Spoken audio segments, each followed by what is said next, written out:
region. The examples of neutralized states are in Europe. Switzerland was considered as a neutralized state by almost all major powers in Europe, including UK, France, Australia, not Australia, sorry, Austria and Germany. These are the important countries involved in ensuring that this Switzerland is neutralized. And once a nation has been neutralized as such, it also has few responsibilities. What is the important responsibility? Responsibility is not to take up arms against any other state accept for self defence. ಅಂದ್ರೆ ಒಂದು ರಾಷ್ಟ್ರವನ್ನ ತಟಸ್ಥೀಕರಣಗೊಳಿಸಿದ ಮೇಲೆ ಒಂದು ಒಪ್ಪಂದದ ಮೂಲಕ ಹಲವಾರು ರಾಷ್ಟ್ರಗಳು ಸೇರ್ಕೊಂಡು ಆ ತಟಸ್ಥೀಕರಣಗೊಂಡಂತಹ ರಾಷ್ಟ್ರಕ್ಕೆ ಅದರ ಒಂದು ಚಟುವಟಿಕೆಗಳು ಏನಕ್ಕೆ ಸೀಮಿತವಾಗಿರ್ಬೇಕು ಅಂದ್ರೆ ತನ್ನಷ್ಟು ತಾನು ಅಭಿವೃದ್ಧಿ ಹೊಂದೋದು, ಅಲ್ಲಿರೋ ಜನರ ಸುಭಿಕ್ಷವಾಗಿರೋದಕ್ಕೆ ಅಷ್ಟಕ್ಕೆ ಮಾತ್ರ ಸೀಮಿತವಾಗಿ ಬರುತ್ತೆ ಹೊರತು ಅದು ಬೇರೆ ಯಾವುದೇ ರಾಷ್ಟ್ರದ ವಿರುದ್ಧ ಯುದ್ಧ ಮಾಡೋದಕ್ಕೆ ಒಂದು ಪ್ರಮೇಯ ಆ ಒಂದು ಅವಕಾಶ ಮಾಡ್ಕೊಳ್ಬಾರ್ದು, ಮತ್ತೆ ಯಾವುದೇ ರಾಷ್ಟ್ರದ ವಿರುದ್ಧ ಯುದ್ಧ ಸಾರಬಾರ್ದು. That should not take up arms against any other state except to protect itself as a defense against attack. ಬೇರೆ ಯಾವುದೇ ರಾಷ್ಟ್ರಗಳು ಆ ರಾಷ್ಟ್ರದ ಮೇಲೆ ಆಕ್ರಮಣ ಮಾಡಿದ್ರೆ ಆವಾಗ ತನ್ನ ಸ್ವಯಂ ರಕ್ಷಣೆಗೋಸ್ಕರ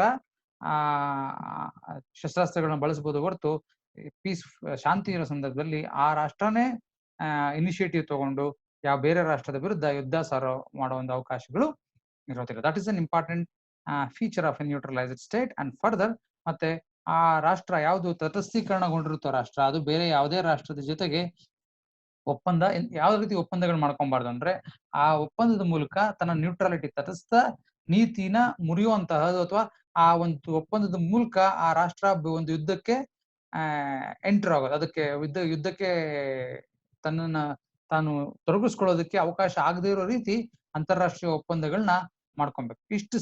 ಇಷ್ಟು ಲಿಮಿಟೇಷನ್ಸ್, ಈ ಲಿಮಿಟೇಷನ್ಸ್ಗೆ ಬದ್ಧವಾಗಿ ಒಂದು ರಾಷ್ಟ್ರ ತಟಸ್ಥೀಕರಣಗೊಳ್ಬೇಕು. ಸ್ವಿಟ್ಜರ್ಲ್ಯಾಂಡ್ ಒಂದು ಎಕ್ಸಾಂಪಲ್, ಮುಂಚೆ ಬೆಲ್ಜಿಯಂ ಅಷ್ಟೇ. ಇದು Belgium is also important state in Europe. ಯುರೋಪ್ನಲ್ಲಿ ಬೆಲ್ಜಿಯಂ ಬಗ್ಗೆ ಎಲ್ಲಾ ರಾಷ್ಟ್ರಗಳಿಗೂ ಬೆಲ್ಜಿಯಂ ಬೇಕು, ಆದ್ರೆ ಯಾವ ರಾಷ್ಟ್ರನೂ ಬಿಟ್ಕೊಡಕ್ ಇಷ್ಟ ಇಲ್ಲ. ಅದರಿಂದ ಏನ್ ಮಾಡಿದ್ರು, Belgium was A small state which was neutralise, saying that ಆ ಬೆಲ್ಜಿಯಂ ಮೇಲೆ ಯಾರಿಗೂ ಅಧಿಕಾರ ಇರೋದಿಲ್ಲ, ಮತ್ತೆ ಯಾವುದೇ ರಾಷ್ಟ್ರನು ಆ ರಾಷ್ಟ್ರದ ವಿರುದ್ಧ ಆಕ್ರಮಣ ಮಾಡೋದಿಲ್ಲ. ಅದರ ಒಂದು ಸ್ವತಂತ್ರ ಮತ್ತು ಅದರ ಒಂದು ಇಂಡಿಪೆಂಡೆನ್ಸ್, ಸ್ವತಂತ್ರ ಮತ್ತು ಇಂಟಿಗ್ರಿಟಿ, ಐಕ್ಯತೆಗೆ ಇವು ಎಲ್ಲಾ ರಾಷ್ಟ್ರಗಳು ಅಶ್ಯೂರೆನ್ಸ್ ಕೊಡುತ್ತೆ, ಗ್ಯಾರಂಟಿ ಕೊಡುತ್ತೆ. ಆ ತರದ ರಾಷ್ಟ್ರಗಳನ್ನ ನಾವು ನ್ಯೂಟ್ರಲೈಸ್ಡ್ ಸ್ಟೇಟ್ ಅಂತ ನಾವು ಕರಿತೀವಿ. ಇದನ್ನ ನಾವು ನೆನ್ನೆ ಡಿಸ್ಕಸ್ ಮಾಡ್ತೀವಿ. ಮುಂದಕ್ಕೆ ವಾಸಲ್ ಸ್ಟೇಟ್ ಅಂತ ಒಂದು ಅಂಶ ಇದೆ. We will start our discussion on this in today's class. Vassal state is very similar to that of what we say protectorate. Yesterday we discussed, but it is something less than a mere protectorate. ನಾವು last class ಅಲ್ಲಿ ಓದಿದ್ವಿ ಪ್ರೊಟೆಕ್ಟರೇಟ್ ಗೆ basis ಏನು ಅಂದ್ರೆ agreement, ಒಪ್ಪಂದ ಮಾಡ್ಕೊಬೇಕು. ಒಪ್ಪಂದ ಮಾಡ್ಕೊಳ್ಳೋದ್ರ ಮೂಲಕ ಪ್ರಬಲ ರಾಷ್ಟ್ರಕ್ಕೆ ಈ ದುರ್ಬಲ ರಾಷ್ಟ್ರ ಏನ್ ಮಾಡುತ್ತೆ, ತನ್ನ ಕೆಲವು ಹಕ್ಕುಗಳನ್ನ ಸರೆಂಡರ್ ಮಾಡುತ್ತೆ, ಶರಣಾಗತಿ ಮಾಡುತ್ತೆ. ಏನಂದ್ರೆ ಅದರ ಎಕ್ಸ್ಟರ್ನಲ್ ಅಫೇರ್ಸ್, ಬಾಹ್ಯ ಸಂಬಂಧಗಳು, ಬಾಹ್ಯ ಸಂಬಂಧಗಳನ್ನ ವ್ಯವಹಾರಗಳನ್ನ ನೋಡ್ಕೊಳ್ಳೋದಕ್ಕೆ, ಮತ್ತೆ ಅಂತಾರಾಷ್ಟ್ರೀಯ ಸಂಬಂಧಗಳನ್ನ ಬೇರೆಯವ್ರ ಜೊತೆ ಒಪ್ಪಂದಗಳು ಮಾಡ್ಕೊಳ್ಳೋದಕ್ಕೆ, ಈ ಎಲ್ಲದಕ್ಕೂ ಸುಪ್ರೀತಾ ಆಮೇಲೆ I will come to you afterwards. So ಅದು ಆ ವಿಷಯಕ್ಕೆ ಸಂಬಂಧಪಟ್ಟಂತೆ ರೆಸ್ಟ್ರಿಕ್ಷನ್ಸ್ ಆ ಪ್ರೊಟೆಕ್ಟರೇಟ್ ಸ್ಟೇಟ್ ಮೇಲೆ ಇರುತ್ತೆ. ಆದ್ರೆ ಈ ವಾಸಲ್ ಸ್ಟೇಟ್ಸ್ ಅಂದ್ರೆ ಕನ್ನಡದಲ್ಲಿ ಈ ರಾಷ್ಟ್ರಗಳನ್ನ ಸಾಮಂತ ರಾಷ್ಟ್ರಗಳು ಅಂತ ಕರಿತೀವಿ. ನಿಮ್ಗೆ ಗೊತ್ತಿರ್ಬೇಕು, ಹಳೆ ಕಾಲಗಳೆಲ್ಲ ಪಿಕ್ಚರ್ಗಳೆಲ್ಲ ನೋಡಿರ್ತೀವಿ. ಸಾಮಂತರು, ಒಬ್ಬ ರಾಜ ಮತ್ತು ಅವನ ಸಾಮಂತರು. ಸಾಮಂತರು ಅಂದ್ರೆ they are almost wholly controlled by a powerful state. So that is the position of vassal states. Vassal states ನ ಕನ್ನಡದಲ್ಲಿ ಎಕ್ಸಾಕ್ಟ್ ಆಗಿಲ್ಲದೆ ಇರೋ ಅದಕ್ಕೆ ಒಂದು ತರ್ಜುಮೆ ಮಾಡೋದು ಏನಾಗುತ್ತೆ ಅಂದ್ರೆ ಅದರ ಅರ್ಥ ಸಾಮಂತ ರಾಷ್ಟ್ರಗಳು ಅಂತ, ರಾಜ್ಯಗಳು ಅಂತ ಕರಿತೀವಿ. So what is this position of this vassal states ಅಥವಾ ಸಾಮಂತ ರಾಷ್ಟ್ರಗಳ ಪೊಸಿಷನ್ ಏನದು ಸಾಮಂತ ರಾಷ್ಟ್ರಗಳು ಅಂದ್ರೆ? It is a state which is completely under the suzerainty of another state. Suzerainty ಅಂದ್ರೆ ಬೇರೆ ರಾಷ್ಟ್ರದ ಕೃಪೆಯಲ್ಲಿ ಅದರ ಒಂದು ಕೈ ಕೆಳಗೆ ತನ್ನ ಕೆಲಸ ನಿರ್ವಹಿಸುವಂತಹ ರಾಷ್ಟ್ರಗಳು. ಅದರ ರಕ್ಷಣೆ ಮತ್ತು ಅದರ ವಿದೇಶಾಂಗ ನೀತಿ, ವಿದೇಶ ವ್ಯವಹಾರಗಳು, ಇದು ಎಲ್ಲದನ್ನು ನೋಡ್ಕೊಳ್ಳೋದು ಇನ್ನೊಂದು ಪ್ರಬಲ ರಾಷ್ಟ್ರ ಇರುತ್ತೆ. ಅದರ ಕೈ ಕೆಳಗೆ ಸಾಮಂತ ರಾಷ್ಟ್ರವಾಗಿ ಇದಿರುತ್ತೆ. So it is a state which is completely under the suzerainty of another state and internationally its independence is very restricted. ಅಂತಾರಾಷ್ಟ್ರೀಯ ಮಟ್ಟದಲ್ಲಿ ಅದಕ್ಕೆ ಇರೋ ಸ್ವತಂತ್ರಗಳು ಬಹಳ ಸೀಮಿತವಾಗಿರುತ್ತೆ. ವಾಸಲ್ ಸ್ಟೇಟ್ಸ್ ನ ಅಂತಾರಾಷ್ಟ್ರೀಯ ಸಂಬಂಧಗಳನ್ನ ಬೆಳೆಸೋದ್ರಲ್ಲಿ, ಅಂತಾರಾಷ್ಟ್ರೀಯ ವ್ಯವಹಾರಗಳು ನಡೆಸೋದ್ರಲ್ಲಿ ಇದರಲ್ಲಿ ಅದರ ಒಂದು ಪಾತ್ರ ಬಹಳ ಲಿಮಿಟೆಡ್ ಆಗಿರುತ್ತೆ, ಬಹಳ ಕನಿಷ್ಠವಾಗಿರ್ತದೆ. ಮತ್ತೆ ಕೆಲವರು ಏನ್ ಹೇಳ್ತಾರೆ ಅಂದ್ರೆ, ಇವನ್ ಸ್ಟಾರ್ಕ್ ಕೂಡ ಅವನ ಪುಸ್ತಕದಲ್ಲಿ ಏನ್ ಹೇಳ್ತಾನೆ, it can hardly be considered as N independent state. ಅದನ್ನ ನಾವು ಅದಕ್ಕೆ ಅದರದ್ದೇ ಒಂದು ಐಡೆಂಟಿಟಿ ಇದ್ರೂ ಅದೊಂದು ಸ್ವತಂತ್ರ ರಾಷ್ಟ್ರ ಅಂತ ಕರೆಯೋದಕ್ಕೆ ಆಗೋದಿಲ್ಲ. ಅಷ್ಟು ಪೂರ್ಣವಾದಂತಹ ಒಂದು ಸ್ವತಂತ್ರ ಆ ರಾಷ್ಟ್ರಕ್ಕೆ ಇರೋದಿಲ್ಲ. It can hardly be considered as a independent state. That is how it works. So this is with respect to vassal states. ಈಗ ವಾಸಲ್ ಸ್ಟೇಟ್ಸ್ ಬಹಳ ಕಡಿಮೆ ಇರ್ತದೆ, ಆ ತರದ ರಾಷ್ಟ್ರಗಳ ಸಂಖ್ಯೆ ಬಹಳ ಕಡಿಮೆ. So that's with respect to one more important kind of state or non state entities which we discuss under public international law. Moving further, next comes the condominium. Condominium is one more kind of state which we come across with in our international law. What is this condominium? Condominium is again a territory. It is a territory in which there is a joint dominion expressed by two or more external powers.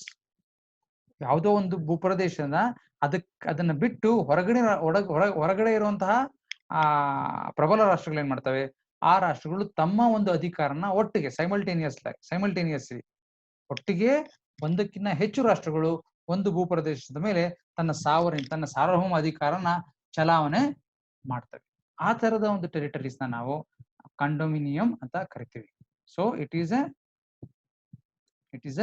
Territory in which there is joint dominion exercised by two or more states, two or more external powers. So ಈ ಮುಂದಕ್ಕೆ ಇದರ ಪ್ರಮುಖ ಲಕ್ಷಣಗಳೇನು, ಏನೇನಾಗುತ್ತೆ ಇಲ್ಲಿ ಅಂದ್ರೆ, multiple sovereign powers formally agree to share duties without dividing the territory into separate national zones. ಇಲ್ಲೇನಾಗುತ್ತೆ, ಎಲ್ಲಾ ರಾಷ್ಟ್ರಗಳು, ಎಲ್ಲ ಅಂದ್ರೆ ಅದಕ್ಕೆ ಸಂಬಂಧಪಟ್ಟಂತ ಹಲವು ರಾಷ್ಟ್ರಗಳು ಏನ್ ಮಾಡ್ತವೆ, ಒಪ್ಪಂದ ಮಾಡ್ಕೊಂತವೆ. What they do, multiple sovereign powers ಅಂದ್ರೆ ಹಲವಾರು ಸಾರ್ವಭೌಮ ರಾಷ್ಟ್ರಗಳಿಂದ ಅವೇನ್ ಮಾಡ್ತೇವೆ, ಫಾರ್ಮಲ್ ಆಗಿ ಅಂದ್ರೆ ಔಪಚಾರಿಕವಾಗಿ ಒಂದು ಒಪ್ಪಂದ ಮಾಡ್ಕೊಂತಾರೆ. They agree to share duties without dividing the territory into separate zone. ಅದನ್ನೇ ಸಪರೇಟ್ ಆಗಿ ಒಂದು ತನಗೆ ಸೇರಿದ್ದ ಪ್ರದೇಶಗಳು ಅಂತ ಆ ಒಂದು ಭೂಪ್ರದೇಶನ ವಿಂಗಡಣೆ ಮಾಡಿದೆ, without dividing them into separate zones. ವಿಂಗಡಣೆ ಮಾಡಿದೆ ಇಡೀ ಆ ಏರಿಯಾ, ಇಡೀ ಒಂದು ಭೂಪ್ರದೇಶ ಇದೆಯಲ್ಲ ಅದ್ರ ಮೇಲೆ ಎಲ್ಲಾ ರಾಷ್ಟ್ರಗಳು ಒಂದೇ ಸಮಯದಲ್ಲಿ ತಮ್ಮ ಸಾರ್ವಭೌಮ ಅಧಿಕಾರನ ಎಕ್ಸೈಸ್ ಮಾಡ್ತವೆ. ಯಾವ ರೀತಿ ಅವು ಎಕ್ಸೈಸ್ ಮಾಡಬೇಕು, ಎಷ್ಟರ ಮಟ್ಟಿಗೆ ಅವು ತನ್ನ ಸಾರ್ವಭೌಮ ಅಧಿಕಾರನ ಆ ಭೂಪ್ರದೇಶದಲ್ಲಿ ಎಕ್ಸೈಸ್ ಮಾಡೋದು, ಅದು ಏನಾಗುತ್ತೆ, ಆ ಒಂದು ಅಗ್ರಿಮೆಂಟ್ ಮಾಡ್ಕೊಂಡಿರ್ತಾರಲ್ಲ ಆ ರಾಷ್ಟ್ರಗಳು ಒಟ್ಟಿಗೆ, ಅವುಗಳ ಆಧಾರದ ಮೇಲೆ ಪ್ರತಿ ರಾಷ್ಟ್ರದ ತನ್ನ ಅಧಿಕಾರನ ಅಲ್ಲಿ ಆ ಅಗ್ರಿಮೆಂಟ್ ಅಲ್ಲಿ ತಿಳಿಸಿರ್ತಾರೆ. So on that basis two or more external powers simultaneously ಒಟ್ಟಿಗೆ ಏಕಕಾಲದಲ್ಲಿ ಒಂದು ಭೂಪ್ರದೇಶದ ಮೇಲೆ ತನ್ನ ಸಾರ್ವಭೌಮ ಅಧಿಕಾರನ ಸ್ಥಾಪನೆ ಮಾಡ್ತವೆ, ಅಥವಾ ತಮ್ಮ ಅಧಿಕಾರನ ಆದ ಮೇಲೆ ಚಲಾಯಿಸುತ್ತೆ. ಅಂತಹ ಒಂದು ಭೂಪ್ರದೇಶನ ನಾವೇನಂತ ಕರಿತೀವಿ, ಕಂಡೋಮಿನಿಯಂ ಅಂತ ಅಂತಾರಾಷ್ಟ್ರೀಯ ಕಾನೂನಿನಲ್ಲಿ ಕರಿತೀವಿ. So it is now rarely practice. ಇವತ್ತು ಈ ತರದ ಕಂಡೋಮಿನಿಯಂ ಭೂಪ್ರದೇಶಗಳು ಅವುಗಳ ಸಂಖ್ಯೆ ಬಹಳ ಕಡಿಮೆ. ಇದನ್ನು ಜನರಲ್ ಆಗಿ ಈ ತರದ ಒಪ್ಪಂದಗಳನ್ನ ಮಾಡ್ಕೊಳ್ಳೋದಿಲ್ಲ. ಯಾಕೆ ಅಂದ್ರೆ ಅದಕ್ಕೆ ಅದರದೇ ಆದಂತಹ ಕಾಂಪ್ಲಿಕೇಶನ್ಸ್ ಅಂದ್ರೆ ಪ್ರಾಬ್ಲಮ್ಸು, ಜಗಳಗಳು, ಮತ್ತೆ ಬೇರೆ ಬೇರೆ ಸಂಕೀರ್ಣವಾದಂತಹ ಒಂದು ಸಂಬಂಧಗಳು ಬೆಳೀತವೆ, ಸೂಕ್ಷ್ಮವಾದ ಸಂಬಂಧಗಳಿರ್ತವೆ. ಅವುಗಳನ್ನ ನಿರ್ವಹಿಸೋದು ಬಹಳ ಕಷ್ಟ ಆಗುತ್ತೆ. ಅದರಿಂದ ಈ ತರದ ಒಂದು ಪ್ರಕ್ರಿಯೆಗಳನ್ನ ಆದಷ್ಟು ಈಗಿನ ರಾಷ್ಟ್ರಗಳು ಅವಾಯ್ಡ್ ಮಾಡೋಕೆ ಪ್ರಯತ್ನ ಪಡ್ತವೆ. So complications arises frequently in maintaining mutual collaboration between countries. ಪ್ರತಿ ರಾಷ್ಟ್ರನು ಅದರದೇ ಆದ ಸಾರ್ವಭೌಮತ್ವ ಹೊಂದಿರುತ್ತೆ. ಅದು ಬೇರೆ ಸಾರ್ವಭೌಮ ರಾಷ್ಟ್ರ ಜೊತೆ ಸೇರ್ಕೊಂಡು ಒಟ್ಟಿಗೆ ಒಂದು ಭೂಪ್ರದೇಶ ಆಡಳಿತ ಮಾಡ್ಬೇಕಂದ್ರೆ ನಮ್ಗೆ ಗೊತ್ತಿರುತ್ತೆ, ಇಬ್ರು ಬಲಶಾಲಿಗಳಾಗಿದ್ದು ಒಂದೇ ವಿಷಯದಲ್ಲಿ ಇಬ್ರು ಒಟ್ಟಿಗೆ ಕೆಲಸ ಮಾಡ್ತಿದ್ರೆ ಅಲ್ಲಿ ಡಿಸ್ಅಗ್ರಿಮೆಂಟ್ಸ್, ಭಿನ್ನಾಭಿಪ್ರಾಯಗಳು ಬರೋದು ಸಹಜ. ಅದರಿಂದ ಆ ಭಿನ್ನಾಭಿಪ್ರಾಯಗಳನ್ನ ಬದಿಗೊತ್ತು ಎರಡಕ್ಕಿಂತ ಹೆಚ್ಚು ರಾಷ್ಟ್ರಗಳು ಒಟ್ಟಿಗೆ ಸೇರಿ ಒಂದೇ ಭೂಪ್ರದೇಶನ ಆಡಳಿತ ಮಾಡೋದು ಅಷ್ಟು ಸುಲಭ ಆಗೋದು. But that such A thing was very much possible. Such A thing is very much possible under international. ಅಂತಾರಾಷ್ಟ್ರೀಯ ಮಟ್ಟದಲ್ಲಿ ಈ ತರದ ಒಂದು ಅರೇಂಜ್ಮೆಂಟ್ಸ್, ವ್ಯವಸ್ಥೆಗಳನ್ನ ಮಾಡಿಕೊಂಡು ಒಂದೇ ಭೂಪ್ರದೇಶದ ಮೇಲೆ ಹಲವಾರು ರಾಷ್ಟ್ರಗಳು ತನ್ನ ಸಾರ್ವಭೌಮ ಅಧಿಕಾರಗಳನ್ನು ನಡೆಸೋದಕ್ಕೆ ಅವಕಾಶಗಳು ಅಂತಾರಾಷ್ಟ್ರೀಯ ಕಾನೂನಿನಲ್ಲಿ ಇದಾವೆ. Okay, moving further, examples, illustrations of condominium. ಕೆಲವು ಮುಂಚೆ ಇದ್ದು, ಇನ್ನು ಕೆಲವು ಆ ತರದ ಕಂಡೋಮಿನಿಯಮ್ಸ್ ಈಗಲೂ ಇದಾವೆ. Let us look into those illustration. ಅದಕ್ಕೆ ಉದಾಹರಣೆಗಳನ್ನ ನಾವೀಗ ನೋಡ್ತೀವಿ. ಮೊದಲನೇದು, Germany and Luxembourg hold condominium over Moselle river. Moselle river ಅನ್ನೋ ಒಂದು ಪ್ರದೇಶ ಏನಿದೆಯೋ ಯುರೋಪ್ ನಲ್ಲಿ, ಅದರ ಮೇಲೆ ಇವತ್ತು ಕೂಡ ಜರ್ಮನಿ ಮತ್ತೆ ಲುಕ್ಸೆಂಬರ್ಗ್ ಈ ಎರಡು ರಾಷ್ಟ್ರಗಳು ತಮ್ಮ ಸಾರ್ವಭೌಮ ಅಧಿಕಾರನ ಹೊಂದಿದೆ. ಬಟ್ ಒಂದೇ ಕಾಲದಲ್ಲಿ ಎರಡು ರಾಷ್ಟ್ರಗಳು ಒಂದೇ ಭೂಪ್ರದೇಶದ ಮೇಲೆ ತನ್ನ ಅಧಿಕಾರನ ಚಲಾಯಿಸ್ತಾ ಇತ್ತು. ಇದು ಇವಾಗ ಎಲ್ಲಿದೆ ಅಂದ್ರೆ ಓವರ್ ಮೊಸೆಲ್ಲೆ ರಿವರ್ ಇನ್ ಯುರೋಪ್ ನಲ್ಲಿ ಇದು ಒಂದು ಎಕ್ಸಾಂಪಲ್ ನಾವು ನೋಡಬಹುದು. ಮುಂಚೆ ಹಲವಾರು ಈ ತರದ ಭೂಪ್ರದೇಶಗಳಿದ್ವು. ಯಾವಂದ್ರೆ New Hebrides under the dominion of UK and France. UK ಮತ್ತು ಫ್ರಾನ್ಸ್ ಎರಡು ರಾಷ್ಟ್ರಗಳು ಒಟ್ಟಿಗೆ ಈ ನ್ಯೂ ಹೆಬ್ರೈಡ್ಸ್ ಅನ್ನ ಒಂದು ಭೂಪ್ರದೇಶನ ಒಟ್ಟಿಗೆ ಆಳ್ವಿಕೆ ನಡೆಸ್ತಿದ್ರು. ಎಲ್ಲಿವರೆಗೂ 1980 ಇದಾದ್ಮೇಲೆ ಏನಾಯ್ತು, ಈ ಒಂದು ನ್ಯೂ ಹೆಬ್ರೈಡ್ಸ್ ಅನ್ನೋ ಒಂದು ಭೂಪ್ರದೇಶಕ್ಕೆ ಸ್ವತಂತ್ರ ಸಿಕ್ತು. ಅದು ಈಗ ಪ್ರತ್ಯೇಕ ಒಂದು ರಾಷ್ಟ್ರವಾಗಿ ಈಗ ತನ್ನ ಅಸ್ತಿತ್ವನ ಕಂಡಿಡ್ಕೊಂಡಿದೆ. ಮುಂಚೆ ಏನಿತ್ತು 1980 ಅಲ್ಲಿ ಇವುಗಳು ಯುಕೆ ಅಂದ್ರೆ ಇಂಗ್ಲೆಂಡ್ ಮತ್ತು ಫ್ರಾನ್ಸ್ ಇವೆರಡರ ಸಾರ್ವಭೌಮ ಅಧಿಕಾರದ ಒಳಗೆ ಈ ಒಂದು ಭೂಪ್ರದೇಶ ಒಳಗೊಂಡಿದ್ದು, ಅವುಗಳ ಸಾರ್ವಭೌಮತ್ವಕ್ಕೆ ಒಳಗೊಂಡಿದ್ದ ಒಂದು ಭೂಪ್ರದೇಶವಾಗಿತ್ತು. So that is with respect to illustration of condominium. ಇನ್ನೊಂದೇನಂದ್ರೆ collaboration of Antarctica under that 1959 treaty of Antarctica ನಿಮ್ಗೆ ಗೊತ್ತಿರಬೇಕು, the polar region which is going to be too cold. ಅಲ್ಲಿ ದಿನಗಳು ಇರೋದೇ ಕಡಿಮೆ, ಪ್ರತಿ ವರ್ಷ ಪೂರ್ತಿ ಮಂಜು ಹಿಮ ಆವೃತವಾಗಿರ್ತದೆ. ಆ ಪ್ರದೇಶದ ಮೇಲೆ ಕೆಲವು 12 ರಾಷ್ಟ್ರಗಳು ಅದರ ಸುತ್ತಮುತ್ತ ಬರುವಂತಹ ರೀಜನ್ ಸುತ್ತಮುತ್ತ ಬರುವಂತಹ ಹಲವಾರು ರಾಷ್ಟ್ರಗಳು ಸೇರ್ಕೊಂಡು ತನ್ನ ಸಾರ್ವಭೌಮ ಅಧಿಕಾರನ ಈ ಅಂಟಾರ್ಟಿಕಾ ರೀಜನ್ಗೆ ಮೇಲೆ ತಮ್ಮ ಸಾರ್ವಭೌಮ ಅಧಿಕಾರನ ಸ್ಥಾಪನೆ ಮಾಡಿ ಬೇಸ್ಡ್ ಆನ್ ಅದು ಒಂದು ಒಪ್ಪಂದದ ಮೇಲೆ ಈ ಸಾರ್ವಭೌಮ ಅಧಿಕಾರನ ಹಲವಾರು ರಾಷ್ಟ್ರಗಳು ಒಂದೇ ಭೂಪ್ರದೇಶದ ಮೇಲೆ ಹೊಂದಿದ್ವು ಅನ್ನೋದಕ್ಕೆ ಅದು ಕೂಡ ಒಂದು ಉದಾಹರಣೆ. It is also an illustration as to establishment of condominium at the international level. These are few important things which we should know about condominium. Condominium basic principle ಏನಂದ್ರೆ ಒಂದೇ ಭೂಪ್ರದೇಶ ಇರುತ್ತೆ, ಅದರ ಮೇಲೆ ಒಂದಕ್ಕಿಂತ ಹೆಚ್ಚು ಸಾರ್ವಭೌಮ ರಾಷ್ಟ್ರಗಳು ತಮ್ಮ ಅಧಿಕಾರನ ಒಂದೇ ಕಾಲದಲ್ಲಿ ಚಲಾಯಿಸ್ತವೆ. ಅದು ಯಾವ್ಯಾವ ರಾಷ್ಟ್ರಗಳು ಎಷ್ಟೆಷ್ಟು ಅಧಿಕಾರ ಹೊಂದಿರುತ್ತೆ ಮತ್ತೆ ಯಾವ ರೀತಿ ಅವುಗಳ ಆಡಳಿತನ ನಡೆಸ್ಕೊಂತವೆ ಜೊತೆಲಿ ಅನ್ನೋದಕ್ಕೆ it depends on there agreement. ಅವು ಒಪ್ಪಂದ ಮಾಡ್ಕೊಂಡಿರ್ತವೆ. ಆ ಒಪ್ಪಂದದ ಆಧಾರದ ಮೇಲೆ at may be based on customs ಅಥವಾ ಬೇರೆ ಯಾವುದೇ ಅಗ್ರಿಮೆಂಟ್ ಮೂಲಕ ತಮ್ಮ ಅಧಿಕಾರಗಳನ್ನ ಒಟ್ಟಿಗೆ ಅಲ್ಲಿ ಚಲಾಯಿಸೋದಕ್ಕೆ ಅವಕಾಶಗಳು ಈ ಕಂಡೋಮಿನಿಯಂ ಭೂಪ್ರದೇಶಗಳಲ್ಲಿ ನಾವು ಕಾಣ್ಬೋದು. Plus with respect to condominium next comes the concept of trust territories. ಇದು ಕೂಡ ಒಂದು ನಾನ್ ಸ್ಟೇಟ್ ಎಂಟಿಟಿ, ರಾಷ್ಟ್ರೇತರ ಅಸ್ತಿತ್ವಗಳನ್ನ ನಾವು ಇಲ್ಲಿ ಅಂತಾರಾಷ್ಟ್ರೀಯ ಮಟ್ಟದಲ್ಲಿ ಕಾಣ್ತೀವಿ. Trust territories. ಏನು ಟ್ರಸ್ಟ್ ಟೆರಿಟರೀಸ್ ಅಂದ್ರೆ, trust territories it's meaning is this: A non self governing territory. ಸ್ವಯಂ ಆಡಳಿತ ನಡೆಸದೇ ಇರುವಂತಹ ಭೂಪ್ರದೇಶಗಳು ಎಲ್ಲಿದೆ? which are those which are placed under an administrative authority by the trusteeship council of United Nations. ನಮ್ಮ ವಿಶ್ವಸಂಸ್ಥೆ ಇದೆಯಲ್ಲ, ಆ ವಿಶ್ವಸಂಸ್ಥೆ ತನ್ನ ಒಂದು ಅಧಿಕಾರ ಏನು ಕೆಳಗೆ ಒಂದು ಟ್ರಸ್ಟಿಶಿಪ್ ಕೌನ್ಸಿಲ್ ಅಂತ ಒಂದು ಎಸ್ಟಾಬ್ಲಿಷ್ ಮಾಡಿದ್ದಾರೆ. Chapter 13 if I am wrong, ಅಧ್ಯಾಯ 13 ಕೆಳಗೆ ಟ್ರಸ್ಟಿಶಿಪ್ ಕೌನ್ಸಿಲ್ ನ ಎಸ್ಟಾಬ್ಲಿಷ್ ಮಾಡ್ತಾರೆ. ಅದಕ್ಕೆ ಮುಂಚೆ ಚಾಪ್ಟರ್ 12 ಟ್ರಸ್ಟಿಶಿಪ್ ಸಿಸ್ಟಮ್ ನ ವ್ಯವಸ್ಥೆ ಹೆಂಗೆ ಒಂದು ವ್ಯವಸ್ಥೆನ ಮಾಡ್ಬೇಕು ಅನ್ನೋದಕ್ಕೆ ಅಧ್ಯಾಯ ಒಳಗೊಂಡಿದೆ.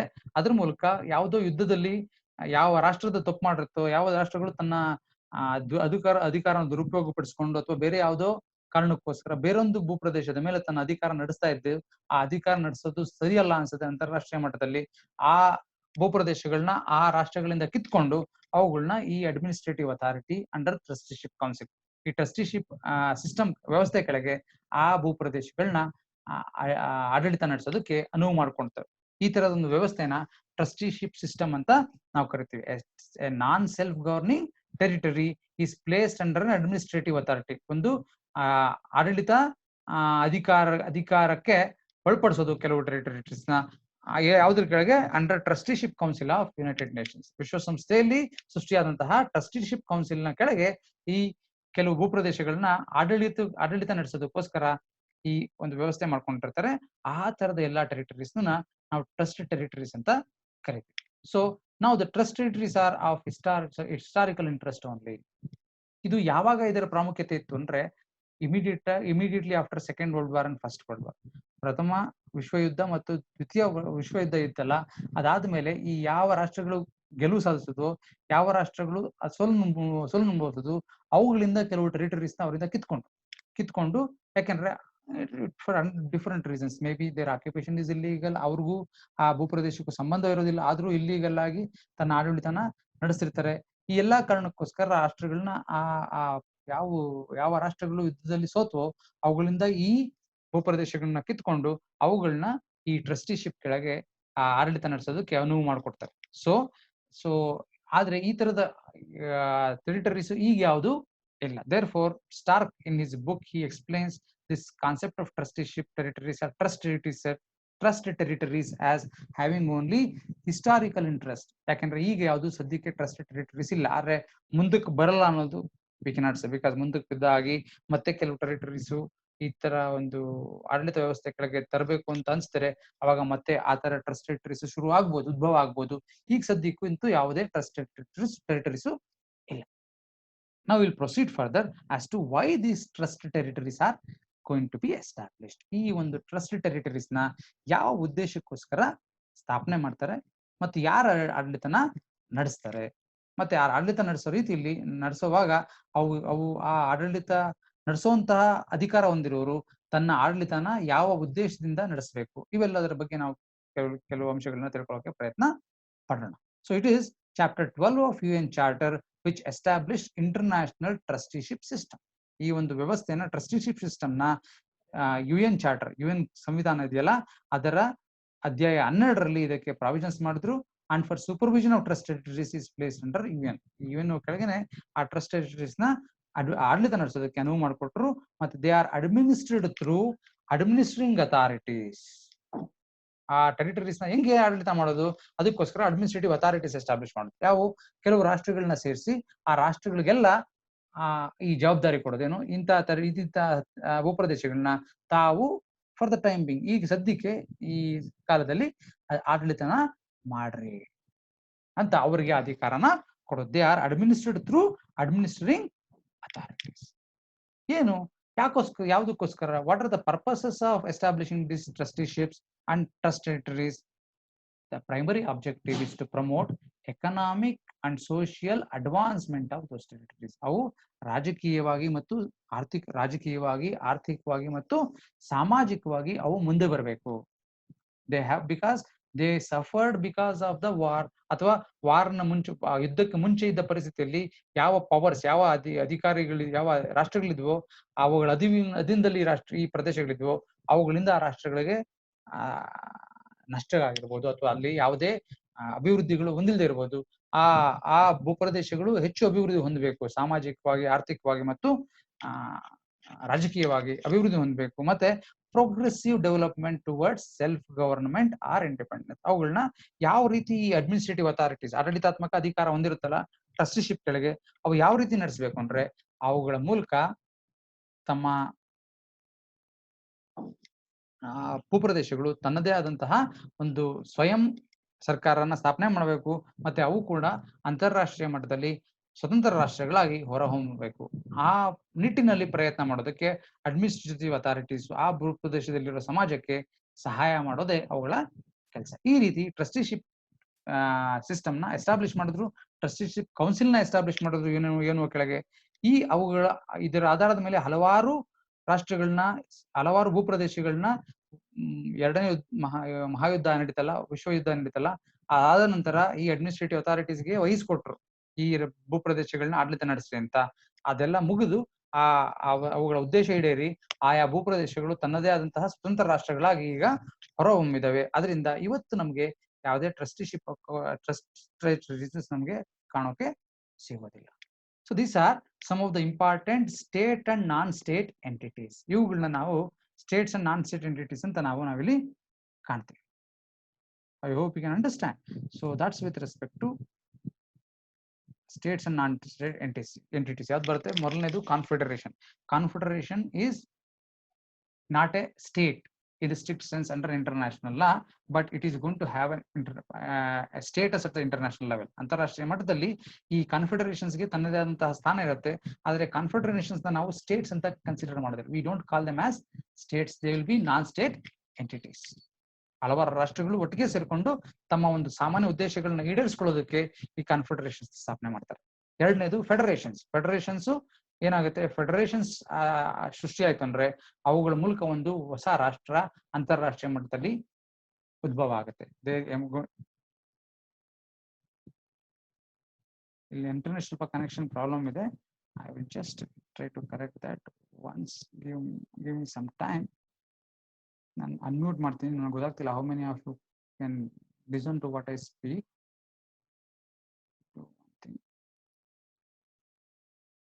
ನಾನು ಅನ್ಮ್ಯೂಟ್ ಮಾಡ್ತೀನಿ, ನೀವು ಹೇಳ್ಬೇಕೀಗ ಕೇಳಿಸ್ತಾ ಇದೆಯಾ ಇಲ್ವಾ ಅಂತ. ಯಾಕಂದ್ರೆ I am getting notification that hello. ಹಾ ಸರ್, ಕೇಳಿಸ್ತಾ ಇದೆ ಸರ್. ಕೇಳಿಸ್ತಾ ಇದೆಯಲ್ಲ? So shall I continue? ಹಾ sir. Yes. Yes sir, continue sir. Mostly network problem ಅನ್ಸುತ್ತೆ ಅದು. Will see. ಅಟ್ ಲೀಸ್ಟ್ ನಾನು ರೆಕಾರ್ಡ್ ಆಗ್ತಾ ಇದೆ ಇಲ್ಲಿ. I will ensure that at least this video is going to be uploaded. ಯಾರು ಕೇಳಿಸ್ತಾ ಇಲ್ವೋ, ನೆಟ್ವರ್ಕ್ ಪ್ರಾಬ್ಲಮ್ ಇರುತ್ತೆ ನಿಮ್ಮ ಹತ್ರ, ಅದಕ್ಕೋಸ್ಕರ ಕೇಳ್ತಿರೋದಿಲ್ಲ. So bear with that. Okay. I hope I can continue. Yes, sir. Yes, sir. Okay. Moving further, so ಈ ಉದ್ದೇಶನೇ ಏನು? To promote economic and social advancement of trust territories. ಈಗ ನಮ್ಗೆ ಆ ಟ್ರಸ್ಟ್ ಟೆರಿಟರೀಸ್ ಸಿಗೋದಿಲ್ಲ. ಸೊ ಇಲ್ಲಿ ಎಲ್ಲಿ ಯಾವ್ದ್ರ ಬಗ್ಗೆ ಮಾತಾಡ್ತಿದ್ವಿ? I am summarising the whole topic, right? So confederation is not a state, federation is a state. Protectorate ಅಲ್ಲಿ ಸ್ಟೇಟ್ಸ್ ತನ್ನ ಅಸ್ತಿತ್ವವನ್ನು ಉಳಿಸ್ಕೊಳ್ಳುತ್ತೆ.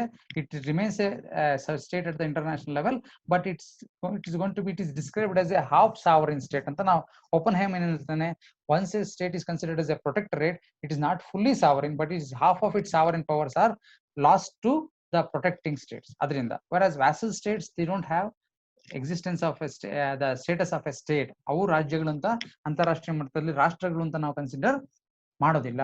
ಮತ್ತೆ ಇನ್ ಮುಂದಕ್ಕೆ ಏನ್ ಬಂತು? ಟ್ರಸ್ಟ್ ಟೆರಿಟರೀಸ್ ಅಷ್ಟೇ ಅಂತಾರಾಷ್ಟ್ರೀಯ ಮಟ್ಟದಲ್ಲಿ ಒಂದು ಪ್ರತ್ಯೇಕ ರಾಷ್ಟ್ರಗಳಂತ ನಾವು ಪರಿಗಣನೆ ಮಾಡೋದಿಲ್ಲ.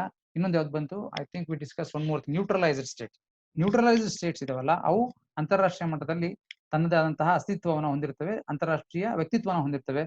ಬಟ್ ಅವುಗಳ ಹಕ್ಕುಗಳ ಮೇಲೆ, ಅಧಿಕಾರದ ಮೇಲೆ ಕೆಲವು ನಿಬಂಧನೆಗಳಿರುತ್ತೆ. ಏನಂದ್ರೆ, ಅದು ಬೇರೆ ರಾಷ್ಟ್ರದ ಜೊತೆ ಒಪ್ಪಂದ ಮಾಡ್ಬೇಕಂದ್ರೆ ಅದರಿಂದ ಯಾವುದೇ ಯುದ್ಧಕ್ಕೆ ಅದನ್ನ ದೂಡಬಾರದು ತನ್ನ ರಾಷ್ಟ್ರ. ಮತ್ತೆ ಆ ರಾಷ್ಟ್ರ ಬೇರೆ ಯಾವುದೇ ರಾಷ್ಟ್ರದ ವಿರುದ್ಧ ತನ್ನ ಯುದ್ಧ ಸಾರೋ ಒಂದು ಅಧಿಕಾರ ಇರೋದಿಲ್ಲ.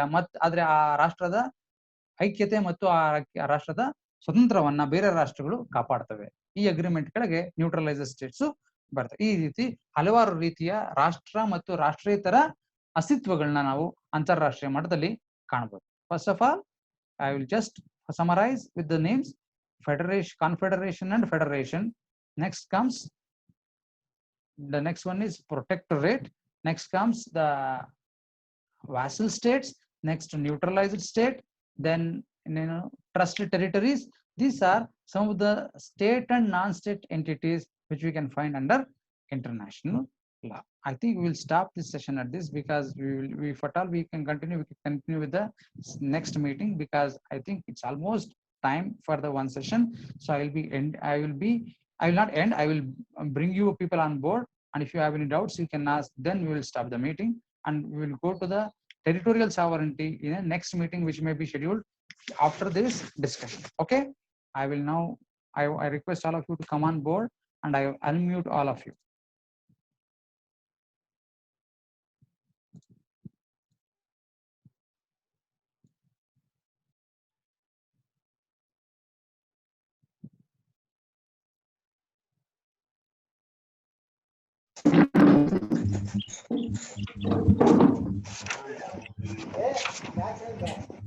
ಎಲ್ಲ ಬಂದ್ರ? I will stop the screen sharing. Yes. If you have any doubts, quickly tell the doubts, because I think I will get another 8 minutes in this meeting. Afterwards, it's going to stop. So any quick questions quickly? Yes, ಹೇಳ್ರಿ Jagannath. Sir, federal states, confederation is a state or not, sir? Confederation is not a state. Confederation is just a aggregation of states. ಹಲವಾರು ಸ್ವತಂತ್ರ ರಾಷ್ಟ್ರಗಳು ಒಟ್ಟಿಗೆ ಸೇರ್ಕೊಂಡು ಒಂದು ಸಂಘ ಮಾಡ್ಕೊಂತಾರೆ. ಅದನ್ನ ಕಾನ್ಫೆಡರೇಷನ್ ಅಂತ ಕರಿತೀವಿ. It won't emerge, a new state won't emerge there. ಹೊಸ ರಾಷ್ಟ್ರ ಸೃಷ್ಟಿ ಆಗೋದಿಲ್ಲ ಅಲ್ಲಿ. ಹಲವಾರು ರಾಷ್ಟ್ರಗಳು ತಮ್ಮ ಒಂದು ಸಾಮಾನ್ಯ ಉದ್ದೇಶಗಳನ್ನ ಪೂರೈಸ್ಕೊಳ್ಳೋದಕ್ಕೆ ತಮ್ಮ ಒಂದು ಅರೇಂಜ್ಮೆಂಟ್ಸ್ ನ ಒಂದು ವ್ಯವಸ್ಥೆನ ಮಾಡ್ಕೊಂಡಿರ್ತಾರೆ ಅಷ್ಟೇ. ಓಕೆ, ಆಯ್ತಾ? ಅರ್ಥ ಆಯ್ತೇನ್ರಿ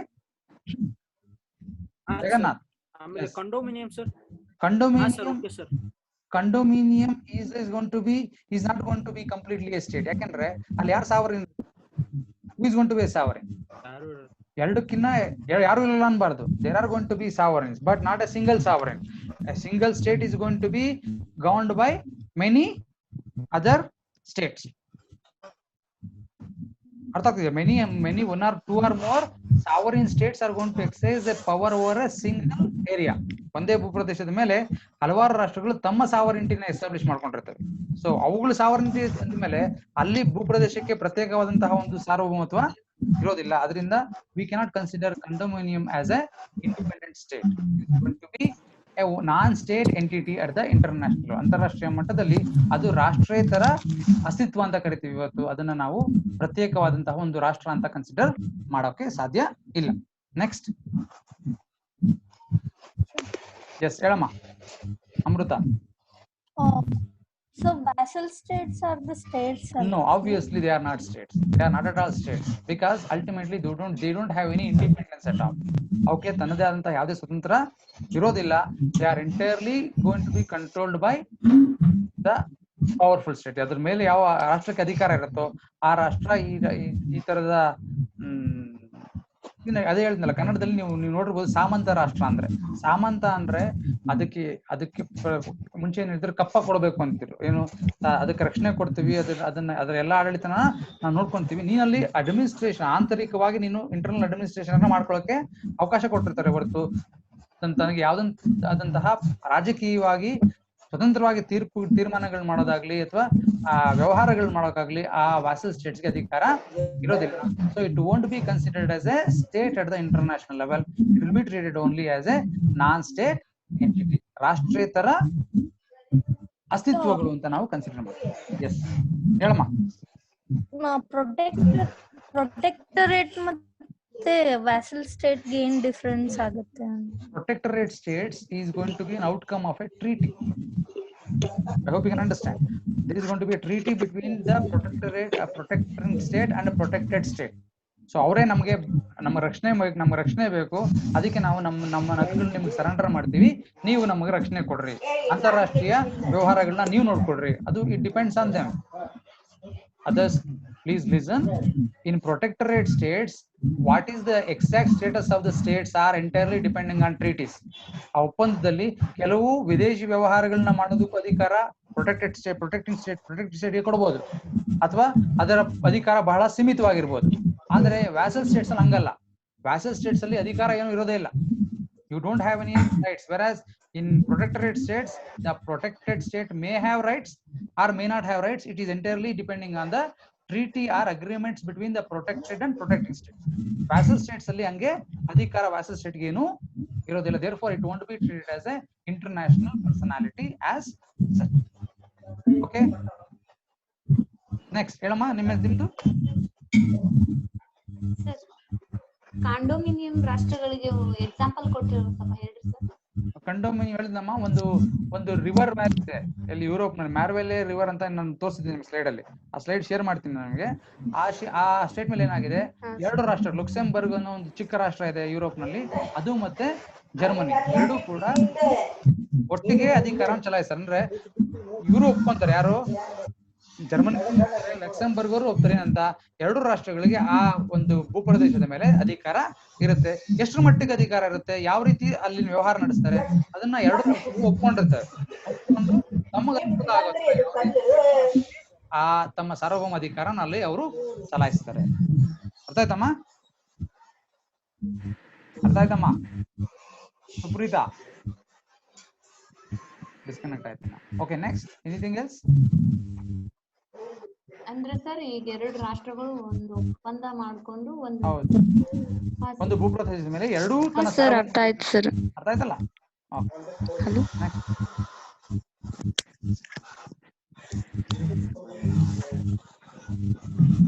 ಓಕೆ ಸರ್ ಅರ್ಥ ಆಯ್ತು. ಅಂದ್ರೆ ಹಾ ಸರ್, ಹೇಳಮ್ಮ. ಬ್ರೇಕ್ ಆಗ್ತಿದ್ಯಾ? ಓಕೆ, ಇರಲಿ, ಇದು ಮೋಸ್ಟ್ಲಿ ಟೈಮ್ ಆಗ್ತಾ ಇದೆ.